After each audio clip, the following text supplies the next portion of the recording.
I'm Clare from Bromley, which is a third sector organisation. This is my colleague Anthony. We were looking at this presentation before we came, and I apologise in advance if you've been at the data managers meeting and you've already seen it. But I was thinking it's quite old hat for us now, and I'll explain to you why I think that. So Bromley Y is a charity that's been around for 50 years. We've been through a lot of changes in the last 2 years. About 2 years ago, the whole of CAMS in Bromley was put up for recommissioning, and we tendered with other providers for the new single point of access. It was a very scary time, but being part of CYPI Act was such a huge help to us, and being able to understand ROMs and use them in our work really helped us to win the tender, and has helped us to get extra funding more lately as well. So my background is in psychology, and when I first came to Bromley Y, it's a very small organisation, and I was really curious about what worked. You know, our ethos is enabling young people and families, but I always wondered, did we? Even though as a therapist, I was always kind of questioning how helpful we were. So probably amongst lots of opposition, I brought in the SDQ as the generic measure, as a pre and post measure, and I just did it on my own. I tried to convince as many people as possible to complete it, and then I would spend Sundays inputting the data as a non-human, as Jamie suggested, and then I try and share my enthusiasm for using a pre and post with other people. It didn't always go down very well, and it was seen as this is Claire's thing, and we're not that interested in it because we know what works with young people. I guess I'm not a kind of a really threatening person. At that time I wasn't director of the service, I didn't have much power, but I just thought, okay, here's a little beginning to understanding what we do and what's helpful to young people. So lots of our therapists were psychotherapists, and their belief system was, we know what works with young people, we've been doing this work for X number of years, and we believe that we're helpful to young people, and we certainly don't need measures to tell us what we're doing is helpful, and measures are an adjunct to the work. They'll take up time and they'll disturb the therapy. Whereas I thought, if we're getting funded as a charity, we actually need to prove that what we're doing makes a difference for young people. The therapist telling us we made a difference wasn't a big enough story. So this all began 10 years ago, and here we are now, members of CYPI Act. So change has taken a long time. It hasn't been an overnight thing. And the whole purpose for me was to try and convince clinicians to question the work that they were doing, to ensure that the work that they were doing with young people was actually helpful, for clinicians to understand what they were doing more, when they were getting it right, when they were being less helpful, and to actually create a feedback loop between young people, clinicians and the service.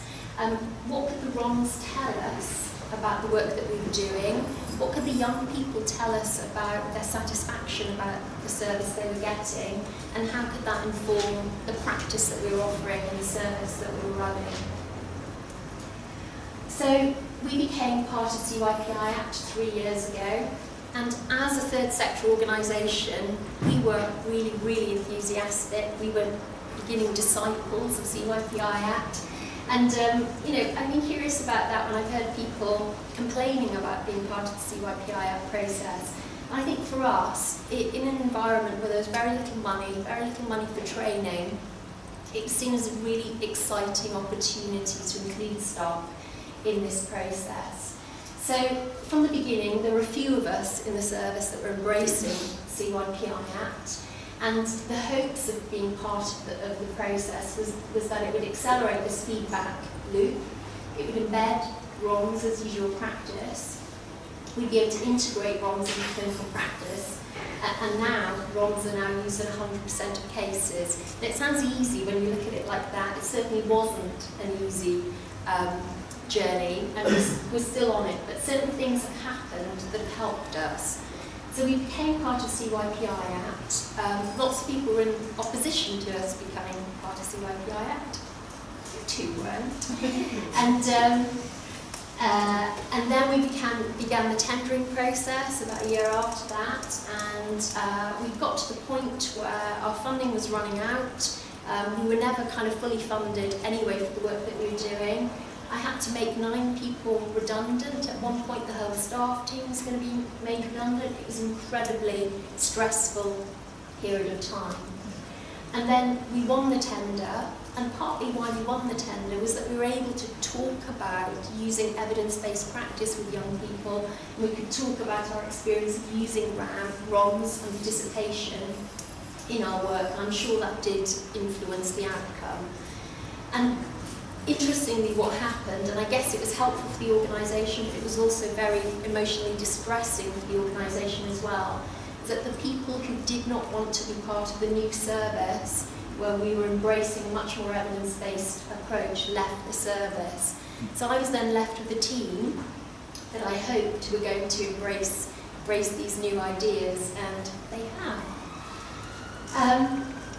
So, you know, as a manager, I did the manager's training, and I come back and I try and convince other people about the worth of ROMs. But what I've really learned is that when we had data managers, Anthony has been a data manager, he's doing lots of other things now, they would put the data in, or I would talk about the data, and it didn't really belong to the clinicians. They didn't really understand the measures.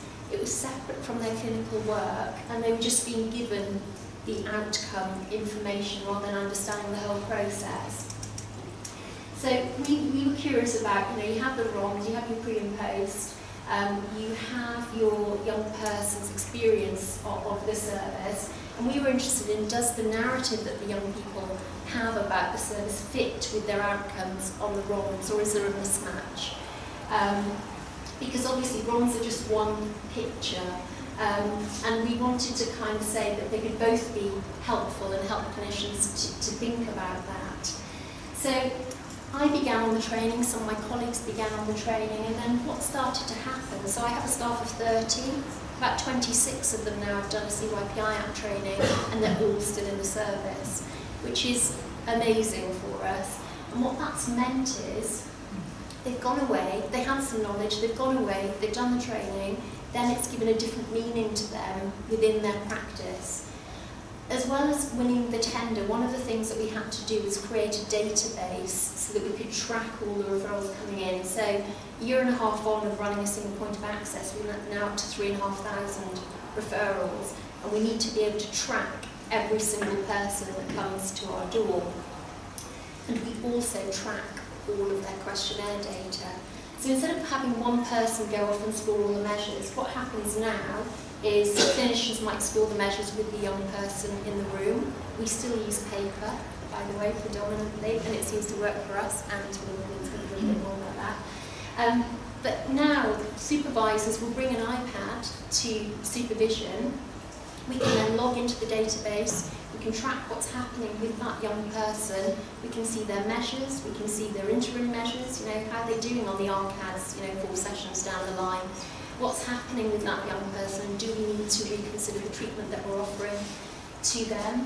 We also, when we're screening referrals, and we have the RCAS and the SDQ, those are our base point measures, we then decide on treatment of choice according to how they're scoring on the measures. So my colleagues here are IPT practitioners, so we're looking at a score of over 80 on the RCAS, on the depression scale. So we're trying to use the measures to help us inform the practice that we deliver, and then track the practice as we go along. At times, I might have been really impatient and thought, come on, just get it, this is really helpful. And some people have taken much longer to join me in my position. So I've had to really think about how to understand why it's been difficult for people and what their opposition to using measures are. And everybody's had a different position. All I can say is that it's been so helpful not just having me heading up this idea.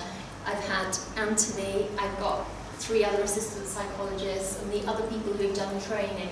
They all understand the ROMs in a different way, so people are able to go and ask them rather than just go to one person who has the information. I think clinicians' understanding and use of the measures has been increased because we've been able to use the measures in real time and they've been able to access the outcomes. They haven't been waiting for a data manager a couple of weeks down the line to come back to them and say, this is how your young person is scoring. It's all on the database and they can track it as soon as they see that young person. So I think that kind of explains it, that, you know, rather than me just being the supporter of CYPI Act, I've got lots of followers now, and some of them are more ardent than me, which is really, really good. What I will say, just briefly while we're on this slide, is as Claire said, I was data manager and still kind of am, but my role's developed and I'm actually on the parent training course this year. So both the presentations have been great for me. But that appreciating clinicians, physicians, we've got a couple here, so I'll be careful what I say. But there were times at which I was like, come on, how can you just get it? Please, please just get it. It's not that hard. And then when you get on to one of the courses, you're like, oh my God, they are doing a lot of work. So for me, I understand that more now than I did 3 months ago. And everyone at work has been really supportive, sort of coming to me and saying, what can I do to help, attending sort of little workshops after work and things. So that has been huge. People actually manage that with everything else that's going on. I'm not sure. I completely agree, because I think for me, doing the managers training is slightly different to the other trainings, and then doing the supervisors systemic training, I realised what I wasn't doing and asking other people to do, and it also helped me to recognise progress for some other people. So we were talking about somebody earlier who hasn't done one of the IAP trainings, but she did the enhanced supervision training, and then she's been supervising our enhanced evidence-based practice trainees who are training at Charlie Waller in Reading. And now, just by default, she'll come to supervision and go through the measures with her clients, and she would never have done that before, and that's because she's bought into it in a different way, and it's lovely to see. At times we have had to just stay calm and just think, we're doing really well, but we could be doing better, and we've had to be patient with people. And it's been brilliant in just saying to people, can I spend 5 minutes with you? Can I help you with the IT? Can I explain a measure to you if you don't understand how to score it? Making sure that all the scoring, like the Excel spreadsheet for the RCADs and the SDQ scoring site, is on the desktop for people to help them to just access it easily. We've also had really fun evening meetings on data. To be fair, we were aware that data's not that much fun, so what we did is afterwards provided some crisps and snacks and alcohol. And that upped the numbers, I think. They knew that there was light at the end of the data tunnel. So it's actually been some of our best attended meetings, hasn't it? Which kind of shocked me. Wasn't a shock to me. So we're using lots of different measures, and Ant was saying earlier, sometimes you just want to say to people, stop with the measures, we've got too many. And especially the e-practitioners, you know, you've got the SRS, the ORS, you've got the paired measures, you've got, too many measures. Never thought we'd ever say that, but we're getting to the point in the service now where we have a huge amount of data, and we probably do need a full-time data manager to support us, because even though the assistant psychs help with some of the data too, with the HSCIC submission coming on, we've got to just appreciate the amount of hard work that it takes to get everything in. So I'm just going to talk a little bit now about our in-house data reporting. So even though we've been sending data to court with our partners when we can, and then we'll be uploading to the HSCIC, we have been doing in-house data for the last 10 years as well, which has been helpful in people understanding data in a different way before we became part of CYPI Act. Okay, so as Claire said at the very start, some of this is a little bit outdated now. This data is from the last financial year, and our service changed completely. So it's a bit interesting because it's some data from when we were a relatively small counselling charity, and then some data from when we're the single point of access and we've got loads and loads of people through the door. So this is a smaller sample size by millions of times than we're going to have this year. But this is just sort of a brief snippet of what was presented at our AGM to feed back to the trustees and staff the work that we're doing and how it's going. So this is the sort of summary of the SDQ data before and after treatment at Bromley Y. And before treatment is there on the left, and after is over there on the right. We're seeing really fantastic results, which is what we want to see. The young people in the most worrying range, the people who are scoring very high on the SDQ, that's come down enormously from 51% to 23%. And while that's great, what personally for me is even better is the increase in people in the normal categories. So they're not just leaving the very high category, but they're still high risk. There's a big change, and there's less people who are very high risk, slightly more people who are high risk, but that's because it's dropping down, and most of them are ending up in that normal range now, which is fantastic. And this is a really interesting slide. Everyone loves this one. It's basically how significant is that data? Is it just something that happened by chance and would have happened if we hadn't offered them anything anyway? And I'm not going to, people who analyse data know what t-tests are, so I'm not going to bore them with it, and people who don't find t-tests boring, because they are. But long story short, this is just showing that the reduction in scores that we saw, so at the first session the average SDQ score was 19.35, and that went down to 14.11. That was hugely significant. It was, yeah, it's within 0.0005, so that's ridiculously significant. This basically didn't happen by chance. It was as a result of the intervention that they received. So that was really, really good to see, because I had already showed Claire some of the numbers before I did the t-test, and if it had come back insignificant, that would make me look quite silly. But it's really good to see that this is what we're doing that is making that difference, and it's not just, it happened anyway, it's us, hopefully.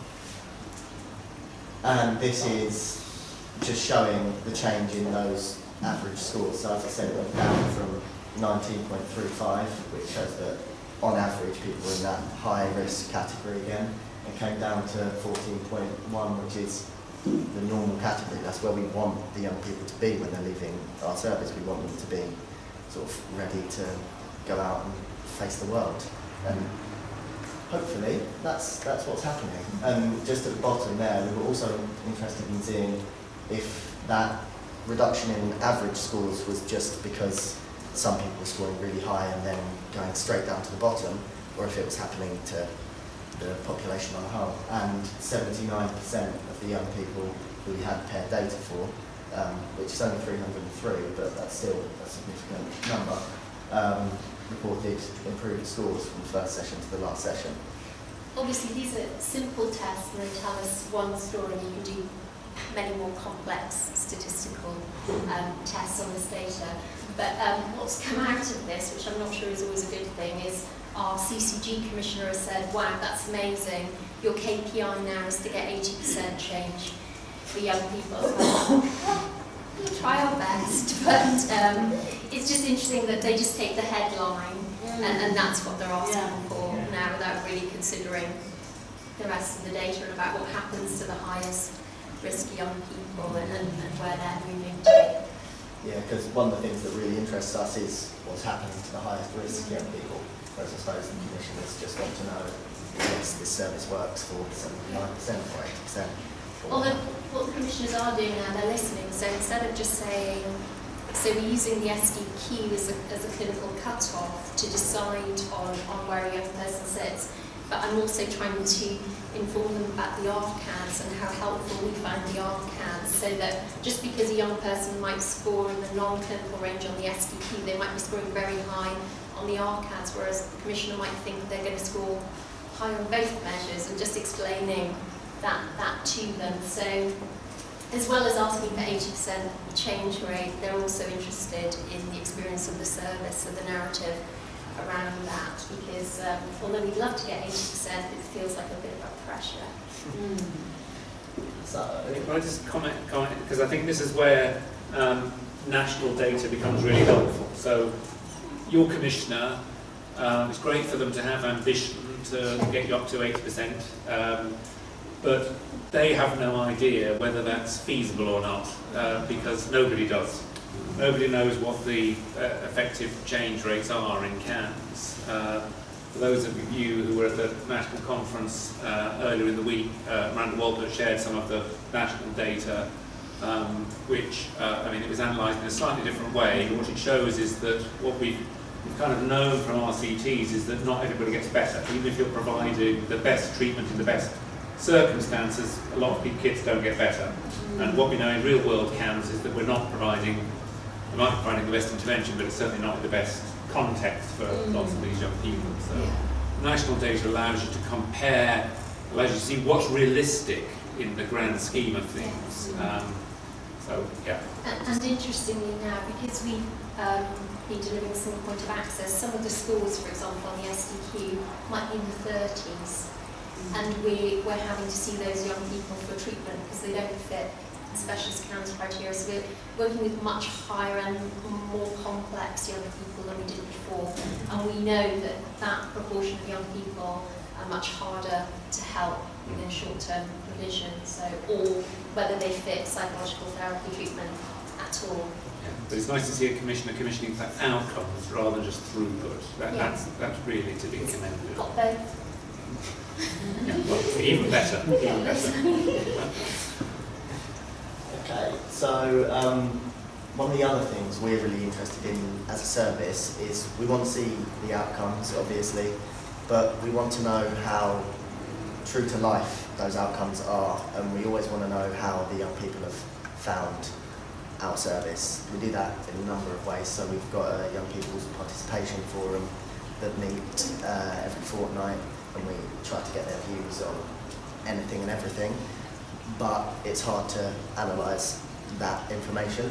So we also use the evaluation service questionnaire, and as any of you know who've used it or seen it, there's about 15 questions on the front, I think, so we're not going to go through all of them.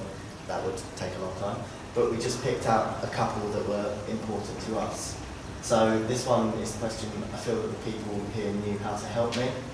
And we really wanted to look at this to see if they agreed with what the SDQ suggested. The SDQ suggested that we knew how to help them because their scores had gone down, but did the young people feel that change in the room? And fantastically, this would suggest that they did. 92% said that they certainly thought that people knew how to help them, 7% said partly, and 1% said don't know. But I think it's interesting that there was some don't know, but there was no not true. No one flat out completely disagreed that we knew how to help them. It would be interesting to see who that 1% didn't know were, but I'm not sure we're quite there. And this is the biggie, really. Overall, how was the care that they received at Bromley Y? And another one, again, nobody said not true. Nobody thought that overall the care wasn't good, and that's fantastic. That's something we really want to see. And 88% of them said that it was certainly true, like there was no question for them. And I find that really encouraging for us. Sometimes it's hard to know how the young person is feeling about leaving, and being able to report this sort of data back at the AGM to all of the staff and trustees who sometimes don't see the bigger picture of the data is really helpful. I think also in terms of the narrative, another thing that we measure is attendance. So we have a 92% attendance rate, and then 4% cancellation, 4% DNA, which we think is pretty high. We'd like to improve on it. We want to find out how we can help young people to get to us when they need some help, and what we could be doing differently to increase that. But I think the feedback that we're getting in terms of the CHI and in terms of the attendance is that young people like coming to us, and hopefully they don't mind leaving either, and they don't need to come anymore.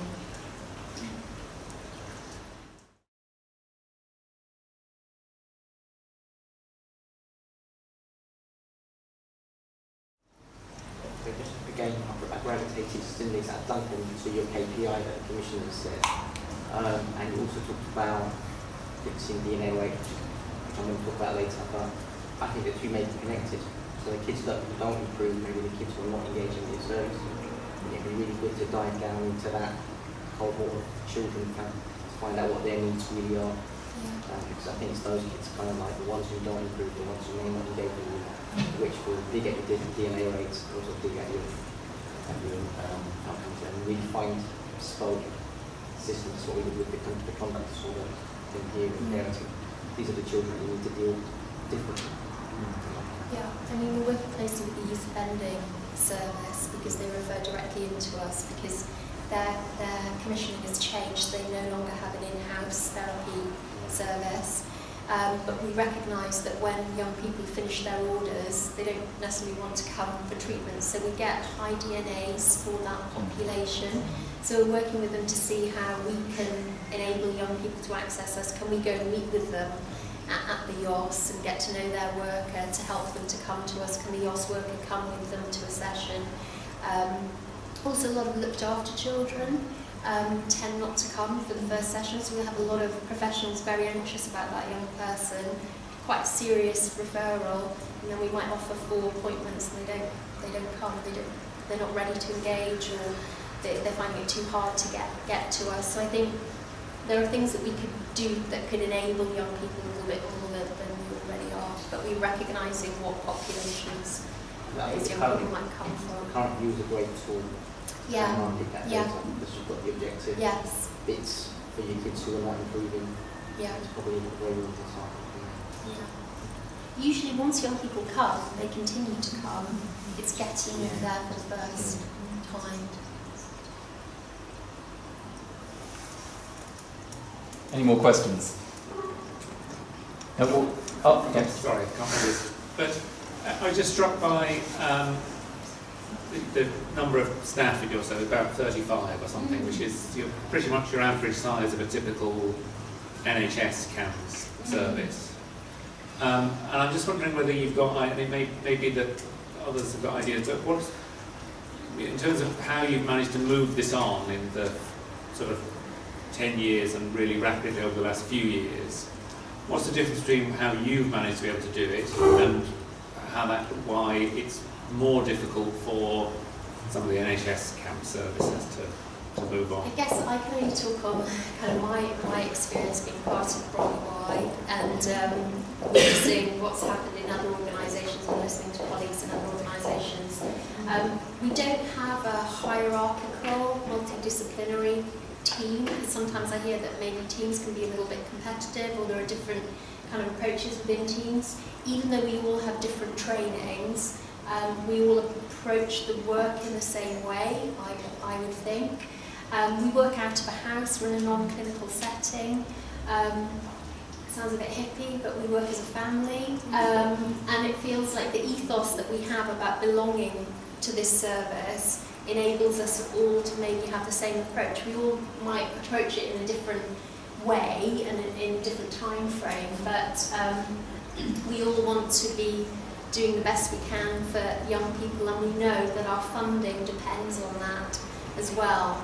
That when I talk to clinicians, supervisees, I don't say, we'll lose our funding if we don't do this, but I say we shouldn't really be funded if we're not being helpful. So maybe we're looking at it in a different way. I can only talk from our point of view, but and we retain staff Yeah. Staff don't leave, so they do the training and they keep embedding it in practice and sharing skills. They don't leave us. My other thought, I'm sure all that's true, and I'm sure there's lots more besides, but I thought I'd be interested to hear from NHS colleagues and local authorities that I think sometimes NHS CAMs are hindered by the organisations that they're in, whereas for Bromley Y you're sort of your own masters and mistresses in terms of change. Yes. Well, but to an extent. Yeah. You don't have a massive organisation around you you're trying to be nimble and you're having to turn around your own bit of the service plus the whole tanker, which is the NHS service that's around you. But it's Yeah, I mean, there are pros and cons. We have a lot more freedom to make decisions, and if we think something might be helpful, we can act on it very quickly, but we do not have the support that bigger organisations have, like an IT department, an HR department. It's us trying to work out how to do things, which is great because it adds to our learning, but it makes it really hard sometimes.